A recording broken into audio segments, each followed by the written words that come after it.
In Ifugao, courtship begins with a show of informal interest between a man and a woman. If a man is interested in pursuing a formal relationship with a woman, his first step is to approach the elders of the woman's family, not just her parents but also her elders. While there may be some unspoken agreement, as tends to be the case in this modern age, the woman's family will still ask the woman for her reply to the man after the man has presented his case and asks for the permission to court her formally. If the woman says no before the elders, this means the man has been turned down. If she says yes to the man's declaration, then it means that they will have to arrange for a formal engagement ceremony. This ceremony is negotiated by the mediator and usually takes place some months after the woman has given her yes to the man's declaration. To the Ifugao, this formal courtship is the man's statement of his seriousness and his intent to marry. If the woman says yes, then the following things take place. The man has to bring a mediator who will speak on his behalf. The mediator is very important because it is he who negotiates the date of the engagement ceremony, which must take place before the entire clan. This engagement ceremony is called the muma. The mediator also negotiates the number of pigs the prospective groom must bring to the muma. He was asked to bring 2 pigs of a good size. During the engagement ceremony itself, only the groom and the mediator and members of the woman's clan are present. Sometimes a member of the groom's family will allow to attend, but basically the ceremony is held to the woman's clan.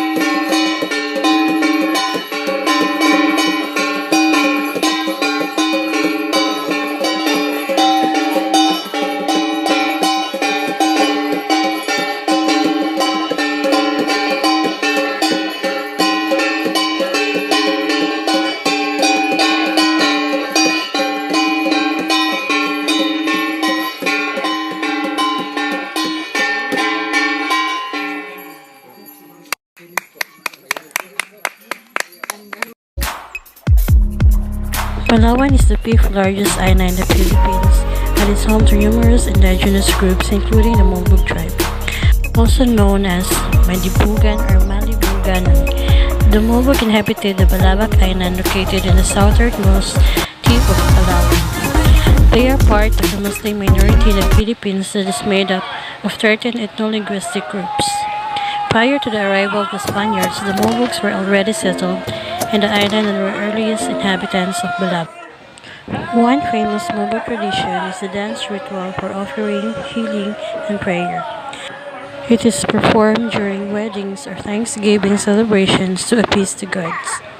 A practice of the tribe that is slowly disappearing along with the advancement of technology is the tradition of making clothes or fabrics out of bamboo skin. Bamboo fabric is made from the pulp of the bamboo grass, which is spun and dyed for weaving into cloth. Today, this practice is kept alive, representing it to the tourists visiting the island.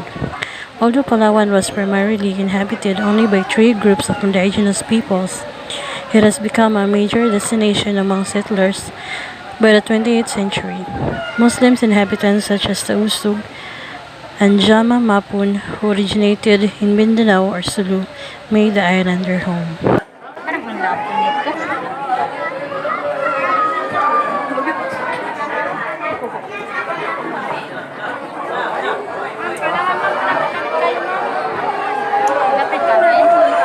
Hindi sabihin nga ano, kita.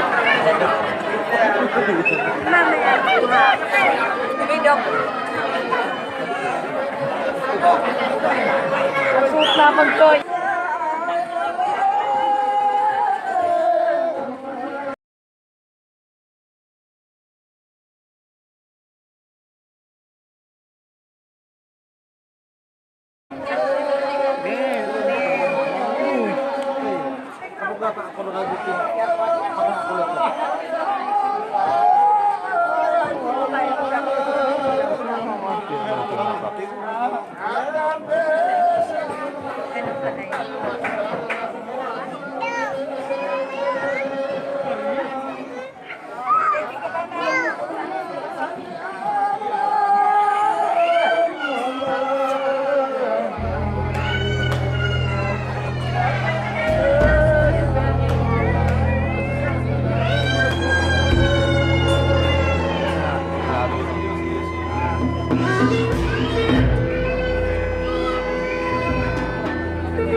Lahat ng kamag-anak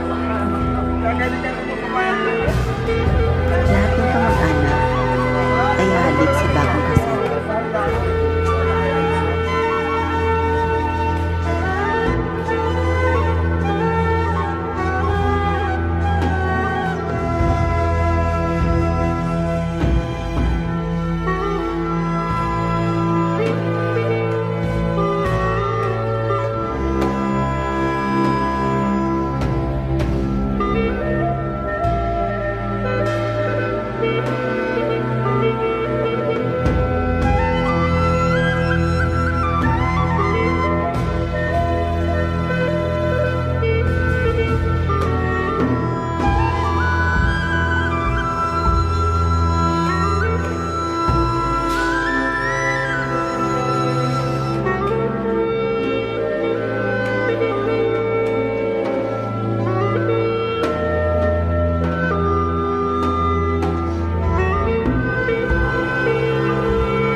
In Filipino culture, elders play significant roles in marriages or weddings.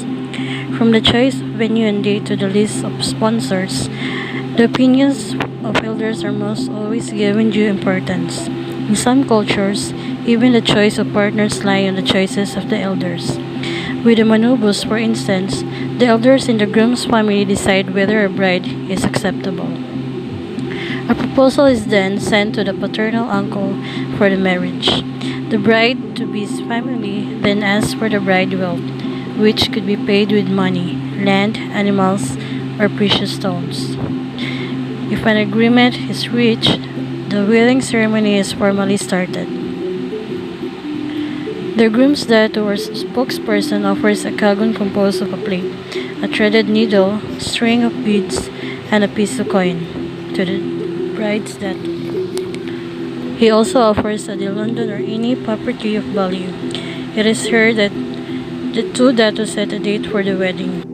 After the date has been set, the bride's family must send a chicken to the groom. The blood of the chicken will be used in the anointing to the groom and his relatives to prevent misfortune and to assist them in gathering the required bride wealth. For their part, the bride's family prepares the apa, or food for the wedding feast. The apa is the only feed to the prospective in-laws. On the day of the wedding, the groom's party goes to the bride's house. The groom's dato meets with his counterpart to announce their arrival. The latter will then announce the arrival and signal the groom's party to enter the house. But before entering, they must grant or bargain with the idipal's wishes. An idipal could be anyone from the bride's family. During this time, the bride is made to hide behind a curtain with someone watching her so she can't come out. The groom and his companions are then freed. The parents and daughters of the couple can only eat after the ceremonial exchange of food or syrup. The bride's party are freed next entirely from a different menu. Two datos must now negotiate for the bride wealth. The bride's dato lays out riri of the value placed on the bride. Then he also sets out the ibatu, or what the bride's father had paid to her mother. Then he asks the groom's family to the bata, 1 or 5 centavo coins given to the elders and also to the spirits. Then he asks for the lihi-lihi, porcelain plates given to the girl to prevent on. The boy's family will also be asked for the purangan, or value of endless nights the bride's parents endured rearing their daughter, tuginan, or value of the nourishment they provide to their daughter, and the pimuka, or sum of 8 pesos. The rari or bride's value will always not paid in full even if the groom can afford it. This is because the groom is expected to serve the bride and her family whenever they need help. The event that she maltreated by her husband. The wife can likewise demand for the amount left unpaid. After the bride's wealth has been negotiated, it is time for the groom's family to give the teenage or headcloth to the bride's family. This is followed by the siru, a ritual exchange of food among immediate family members, and the two datus. The two datus form rice balls that will be given to the couple to eat. The bride's mother then prepare a betel chew, which she hands down to her daughter, who gives it to her husband. Towards the end of the ceremony, the couple will be led to the sleeping area where they will advise by their elders. Except for the parents, the groom's party may go back to their home after the wedding rites. The parents of the groom are expected to wait for 3 days, during which they offer sacrifices to purify the newlyweds. This is done to avoid offending the souls of the couple. After the offering has been made, the groom's parents leave for their home. The groom follows to call his soul back. Here he is purified with blood whenever he arrives in his old home. He must also bring back one article of clothing for every day he spent in his old home. This marks the culmination of a Manobu wedding. Now the entrance of the bride.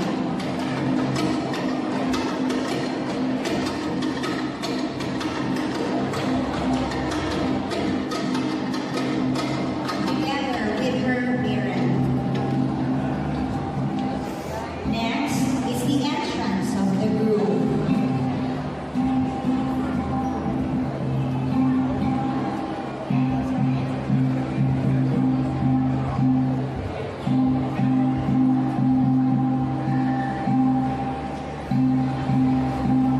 Sunod, maghatag na sa iyang kwintas ang lalaki sa babae, sa nanay sa iyang ugahan. Kung makita na ko, nabiyaan na sa inahan ang iyang anak.